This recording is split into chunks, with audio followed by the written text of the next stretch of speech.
অনুকূল চন্দ্ররূপিণ পুরুষোত্তমম চ সুন্দরম কলিপাপরাশিনাশকম শিরসনমামি সন্তকম। ভক্ত স্বজন দাদা মায়েদের আনন্দিত জয়গুরু। আজকের আলোচ্য বিষয়ে ইষ্টভীতির টাকা ফেরত আনতে গিয়ে কি ঘটেছিল।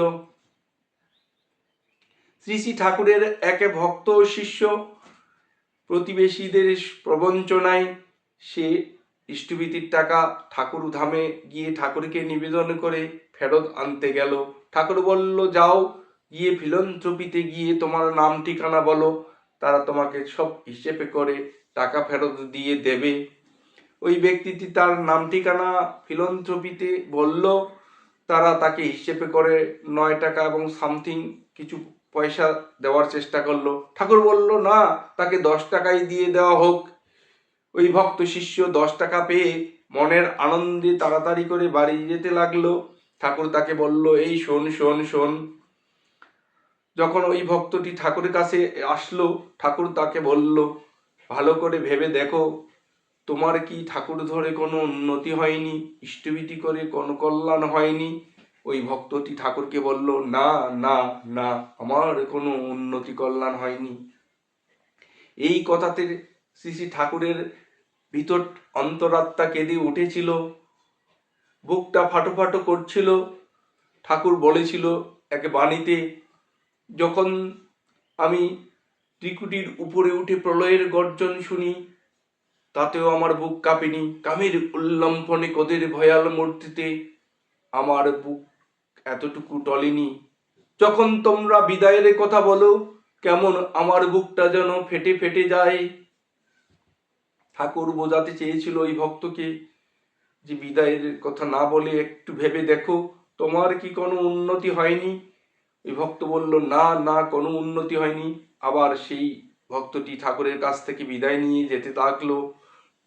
ঠাকুর আবার কিছু দূর যেতে না যেতেই তাকে ডাকলো, এই শোন শোন শোন।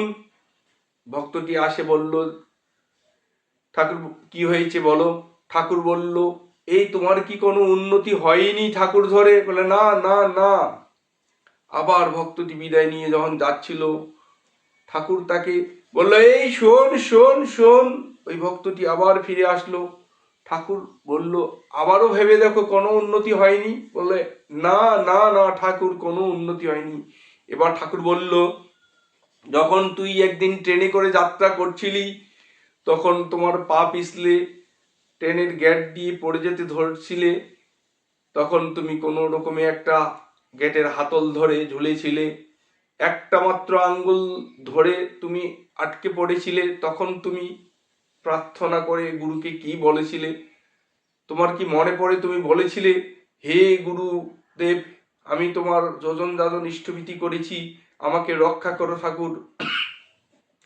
বলেছিলে, বলে, ঠাকুর আমাকে রক্ষা করো, হে ভগবান, হে মধুসূদন, আমাকে রক্ষা করো।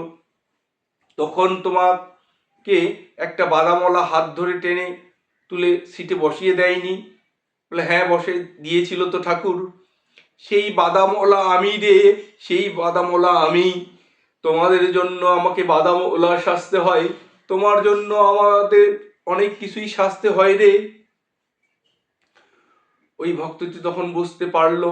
ঠাকুর এবার বলল তাকে, একদিন তোমার স্ত্রী যখন সন্তান শোভা ছিল, তখন ডাক্তারবাবু তোমাকে কি বলেছিল ডেকে?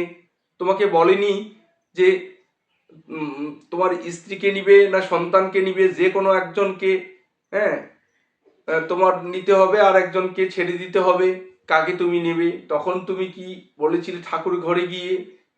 তুমি ঠাকুর ঘরে গিয়ে প্রার্থনা করনি যে আমি দুজনকে চাই ঠাকুর, আমি দুজনকে চাই, ওদের ছাড়া আমি চলবো কেমন করে, ওদের ছাড়া আমি বাঁচবো কেমন করে?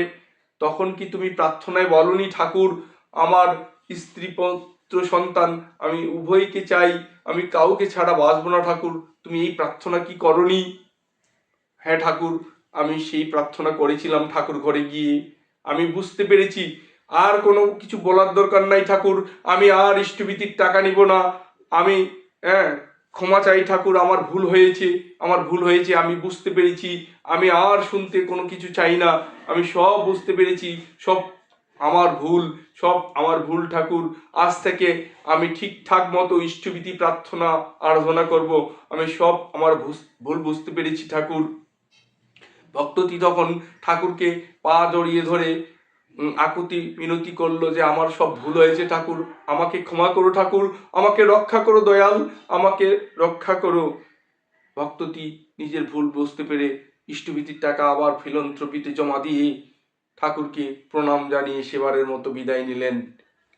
দেখেন, অনেক সময় আমরা ভক্তরা ভুল বুঝে ভুল করি। তো আসেন ভক্ত স্বজন দাদা মায়েরা, আমরা যেন এই ভুল না করি। ঠাকুরকে ধরে আমাদের কল্যাণ অবশ্যই অবশ্যই হয়ে আসতেছে। এই প্রত্যাশা প্রার্থনায় প্রত্যেককে আমরা ঠাকুর ধরার আবেদন নিবেদন জানাবো। সবাইকে অন্তরে অন্তরস্থল হইতে আনন্দিত। জয় গুরু।